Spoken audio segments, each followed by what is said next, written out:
A young nurse got fired after separating conjoined twins during emergency labor. 24 hours later, 30 SUVs pulled up at her home. It was exactly 8 a.m. when Nurse Amelia Hart reported for duty on a bright Monday morning at St. Mary's Medical Center. She was unaware that in a few short hours, her name would become etched in memory, both praised and condemned, for a decision that would change lives forever. The maternity ward was already a hive of activity. Monitors beeped steadily, the intercom buzzed with patient updates, and the staff bustled through their routines. Amelia, known for her precision and compassion, tucked her hair into her cap and headed for her first round, sipping lukewarm coffee and flipping through patient charts. At 11:47 a.m., a code red blasted through the speaker system. A pregnant woman was en route to the ER in full labor, unstable vitals, severe distress. The on-call obstetrician was stuck in emergency surgery, and the hospital's lead OB was unreachable. Amelia's instinct kicked in like second nature. She dashed toward the trauma bay. The ambulance screeched into the driveway. EMTs jumped out, wheeling in a young woman in agonizing pain. Her skin was pale, drenched in sweat, and her cries were raw with urgency. "She's crashing, BP's dropping," one medic shouted. "Full-term twins, possible complication. We couldn't get a clean scan." Amelia knelt by the woman, grabbing her hand. "You're going to be okay. We've got you." Within minutes, the woman was transferred to the observation room. Amelia quickly prepped for an emergency scan. The ultrasound image flickered to life, and what it showed made Amelia's breath catch in her throat. "Conjoined," she whispered. The twins were connected at the chest. Two hearts, distinct and separate, but enclosed under a shared stretch of flesh. It was rare, dangerous, complicated, and the mother was deteriorating fast. The junior resident assisting her turned pale. "We can't wait. She's crashing." Amelia made the call. "Get anesthesia. Prepare for emergency C-section. Now." "But, Amelia," without a surgeon, the resident began. "There's no time." As the anesthesiologist rushed in, Amelia took full control. The spinal block was administered, monitors were calibrated, and the surgical tray laid out. Everything about this was against protocol. She was just a nurse. But waiting for a doctor meant 3 lives lost. With a steady hand, Amelia made the incision.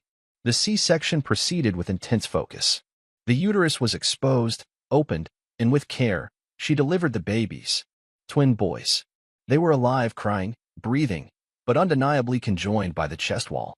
Their individual hearts beat on their own, side by side beneath a shared stretch of skin.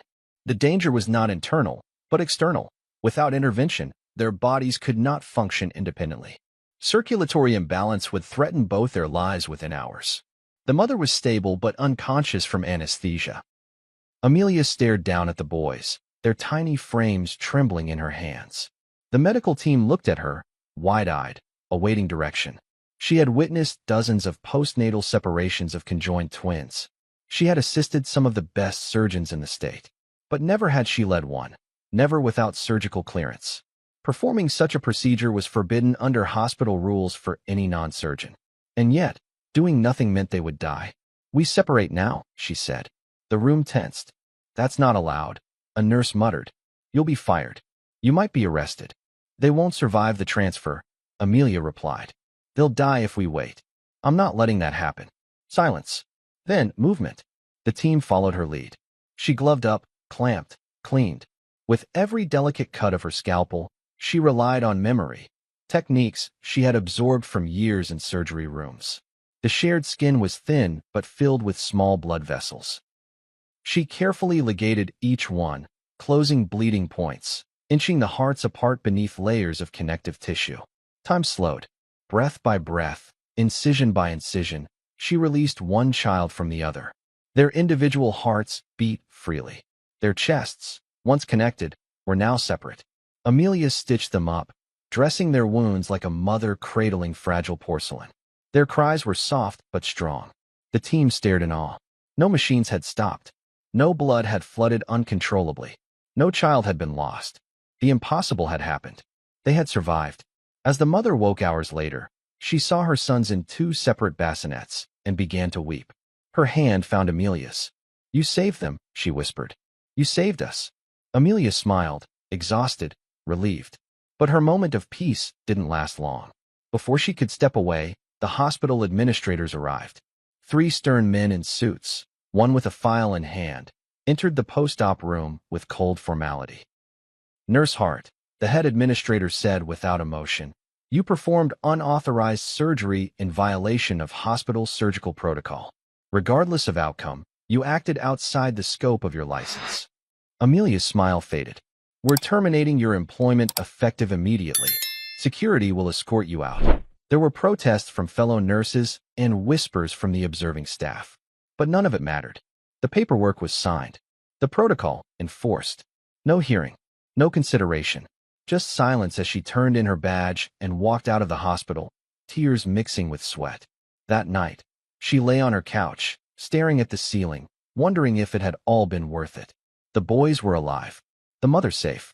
But her career, her life, was in ruins. The Billionaires search scene.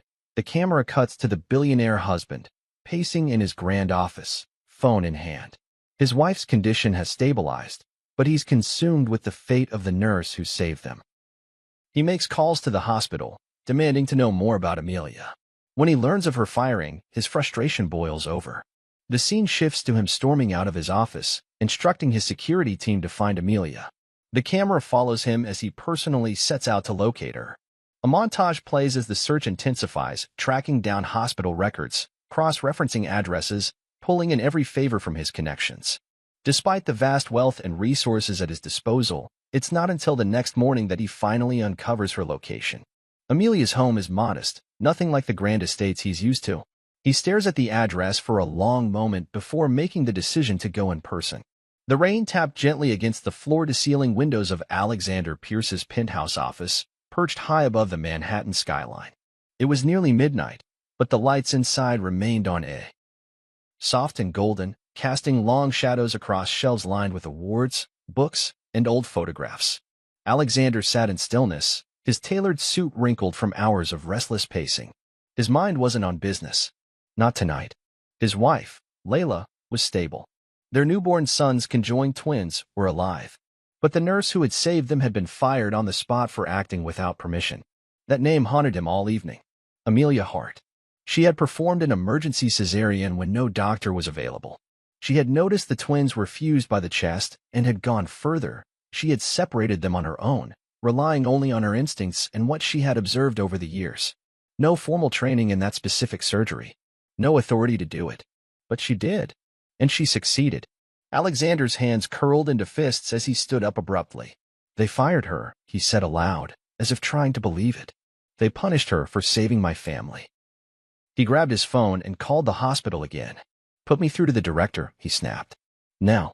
A long pause. Then a timid voice answered. "Mr. Pierce. I understand your concern, but Nurse Hart violated. What's her address?" I can't give you that. It's protected information." "Find a way," Alexander said, voice ice cold. "Or I will. You have 1 hour." He ended the call and turned to his head of security. "Carlos," he said, "I need to find her. Tonight." "Yes, sir." Carlos didn't ask why. Orders like these didn't need explanation. The search began swiftly. Hospital records were pulled. Surveillance footage reviewed. One favor led to another, from police departments to private databases. One of Alexander's cybersecurity firms traced Amelia's last tax record to a small apartment in Brooklyn. It was almost dawn by the time the convoy was ready. Alexander, dressed in a simple black coat, stepped into the lead SUV. Behind him, 29 more vehicles fell in line. It wasn't for intimidation. It was instinct. When something mattered, he went all in. And this woman mattered. She had no idea the price she'd paid, how quickly the hospital had discarded her. That would change. Her apartment sat at the edge of a quiet street, flanked by a laundromat and a tiny bakery not yet open for the day. Her car was modest. Her window glowed faintly from a night light still on inside. As the vehicles arrived, neighbors peeked through their curtains in confusion. 30 SUVs in this part of town? The sound of doors opening, nearly simultaneous, broke the dawn's silence. Amelia was just stirring when the rumble began. She looked out her window and froze. All black. All tinted. Something big. Her heart skipped. She threw on a sweater and walked slowly toward the door as the knock came. One knock. Then another. Sharp. Measured. She opened the door cautiously. And then she saw him. Alexander Pierce. Billionaire. philanthropist, power broker, but now just a man. With tired eyes and a gratitude too big for words. He didn't speak right away, just stood there, breath caught in his throat. Then, slowly, he reached into his coat and pulled out something small. A business card. "Amelia Hart?" he asked softly. She nodded, her hand trembling at the edge of the doorframe. "I'm Alexander Pierce. My wife is Layla. You saved her. And you saved my sons." She blinked. "Are they okay?" "Alive," he said, voice shaking. "Because of you. You didn't wait for orders. You didn't care about rules. You just acted. You did what no one else could." "I had no choice," she whispered. "They were going to die."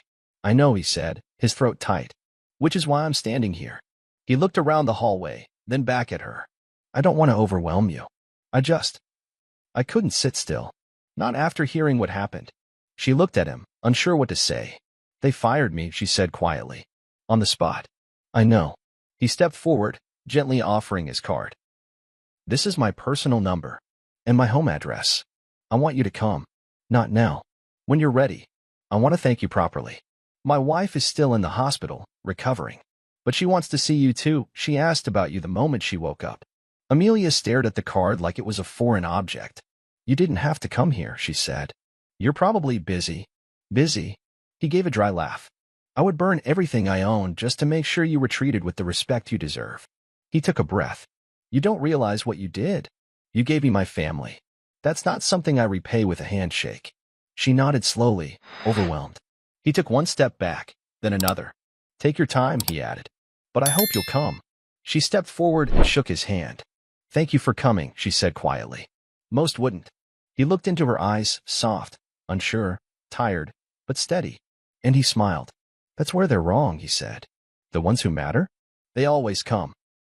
Without another word, he turned and walked down the steps, back toward the street where his convoy waited. The sun had fully risen now, casting golden light across the rooftops. As he stepped into his SUV, Alexander looked back once more at the tiny building, the place where a hero lived in silence, forgotten by the system but not by him. Not anymore. The engine started, and the cars pulled away, leaving behind only wind and quiet. Inside her apartment, Amelia stood frozen with the card still in her hand. It shimmered in the sunlight. She looked at it, then toward the window, eyes wide with disbelief. She had lost her job. Her name had been marked with controversy. But something told her, deep in her gut, that everything was about to change. The sun hung high in the sky as Amelia's SUV curved up the private driveway. The world around her shimmered with elegance. Manicured lawns stretched endlessly, trees trimmed like sculptures, and fountains danced beneath the golden light.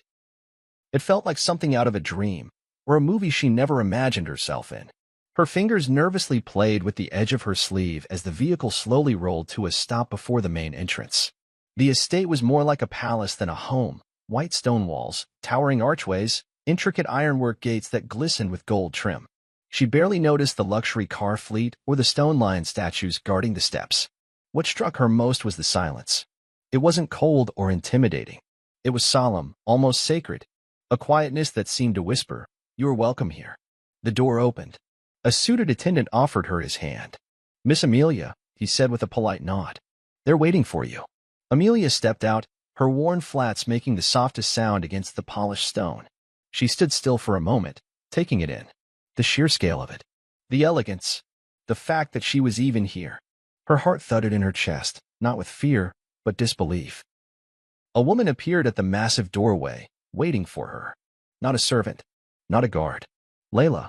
She was pale but glowing in a silk robe, her arms thinner than Amelia remembered, but her smile brighter. The two women locked eyes for a moment that stretched longer than any word could fill. Then Layla descended the stairs, gently but determined, and wrapped her arms around Amelia. Amelia froze, then melted. "I knew you'd come," Layla whispered into her ear. "I've been praying for this moment." "I'm glad you're okay," Amelia whispered back. Layla pulled away with tears in her eyes. "Because of you. You gave me my sons.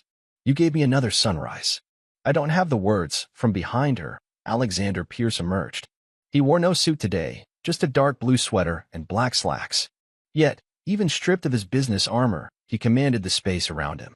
Only today, his authority didn't come with intimidation. It came with humility. Flanking him were his parents, Layla's sister, and 2 older children from a previous marriage. They weren't smiling. They weren't fawning. They were waiting, like royalty receiving a hero. Amelia, Alexander said, stepping forward. His voice cracked. Before we say anything else, there's something I need to do. And then, before she could object, before she could even process it, he knelt. Right there, on the smooth stone steps of his estate, the billionaire dropped to his knees. Everyone gasped softly. Amelia blinked in disbelief. Tears streamed freely down his face as he looked up at her. You saved my world. I don't know what kind of universe punishes someone for that. But not in my house. Not today. She tried to reach for him, to urge him to stand. But he gently took her hand and kissed it.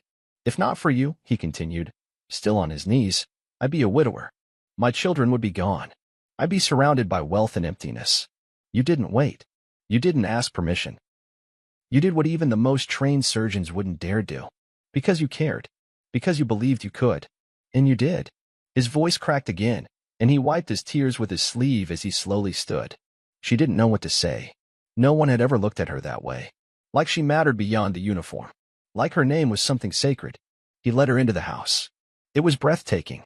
Chandeliers the size of cars, hallways draped in velvet, golden fixtures, murals that climbed to the ceilings. But none of it fazed Amelia. Not really. What struck her was the way the staff stood still, hands folded, heads slightly bowed, as she walked past. Not one looked at her with pity or curiosity. Only respect. They entered the grand hall. A long banquet table stretched the length of the room, though it wasn't set for dinner. At the end, a small circle of chairs surrounded a baby monitor showing the twins asleep in the hospital crib. The camera feed was real-time, courtesy of Pierce Medical's state-of-the-art private tech. Layla took a seat first, gesturing for Amelia to sit beside her. Alexander remained standing. I wanted this to be private, he said softly. No press. No cameras. Just us. He turned toward her, then took out a small velvet box. Amelia stared at it.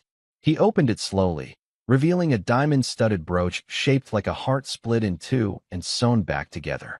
I had this custom made last night, he said. It's a symbol of what you did. 2 hearts, mended. 1 life, reborn. He placed it gently in her palm. You may not think it's much, but this emblem will open doors. To every hospital boardroom. Every medical school. Every institution that dared question your worth. It's a statement from me, and from my entire family. That Amelia Hart is someone who should never have been punished. She should have been honored. Tears welled in her eyes, but she blinked them away. There's more, he added, his voice steady, but with the weight of something heavy. He reached into his pocket and pulled out an envelope, thick with paper. This is the least I could do for you, Amelia. It's a check. A thank you. For everything. Amelia's heart skipped a beat as she took the envelope, her fingers trembling. She opened it carefully, her breath catching as she read the words printed inside. A check for $20 million. She stared at the number, unable to comprehend what she was seeing. For your courage. For your kindness, Alexander said quietly. I can't repay you for what you've done, but I want you to know this is only the beginning.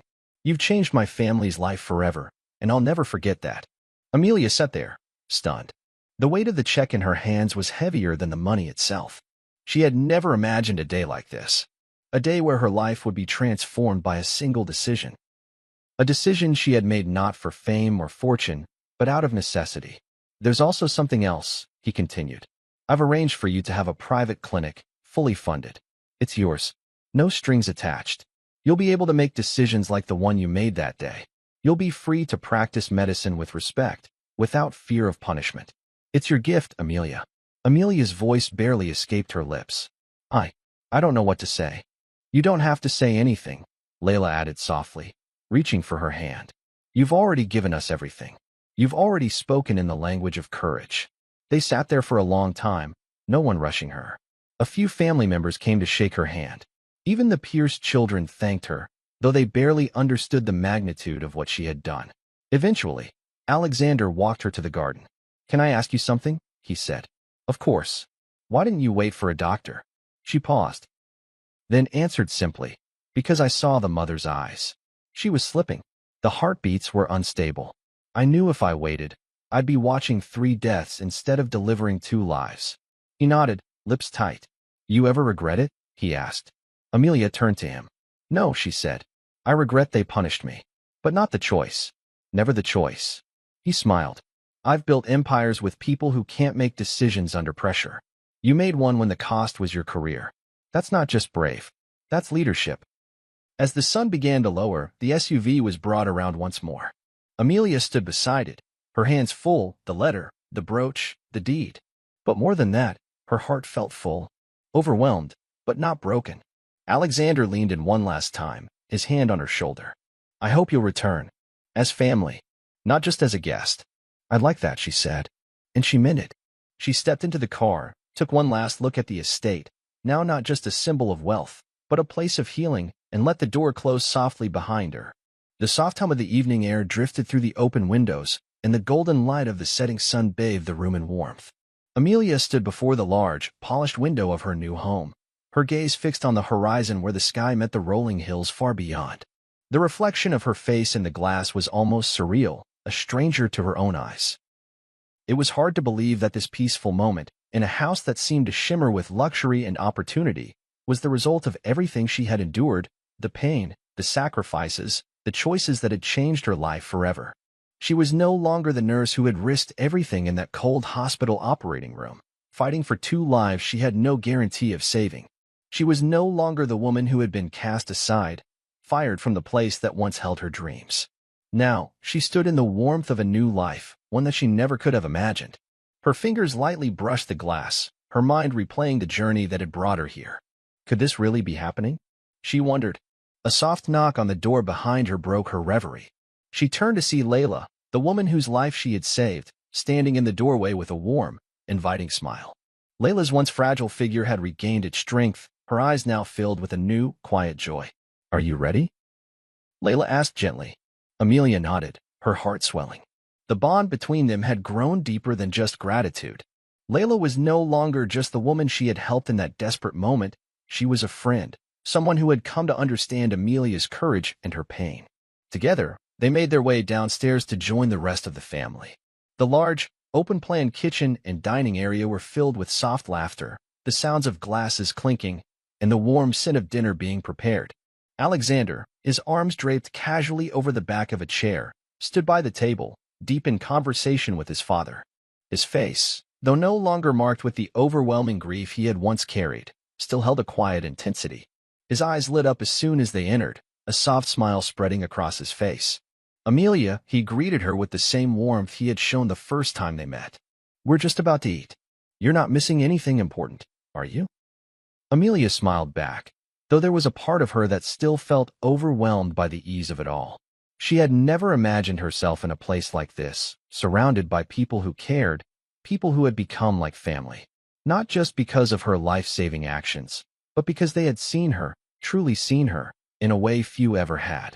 No, nothing important, she replied, her voice steady despite the waves of emotion threatening to overwhelm her. I'm just taking it all in. Layla chuckled softly, placing a hand on Amelia's arm. I think we all are. The evening continued in a whirlwind of good food, laughter, and conversation. The bonds of family and friendship deepened in ways that words could never fully capture. Amelia found herself laughing more freely than she had in years. She felt a sense of belonging, something she had never fully experienced before, and for the first time in her life, it felt natural. As if she had always been meant to be part of this circle, to share in the warmth of these people. After dinner, they gathered outside on the patio. The estate was quiet now, the bustle of the day replaced with the soft chirping of crickets and the rustling of the trees in the gentle breeze.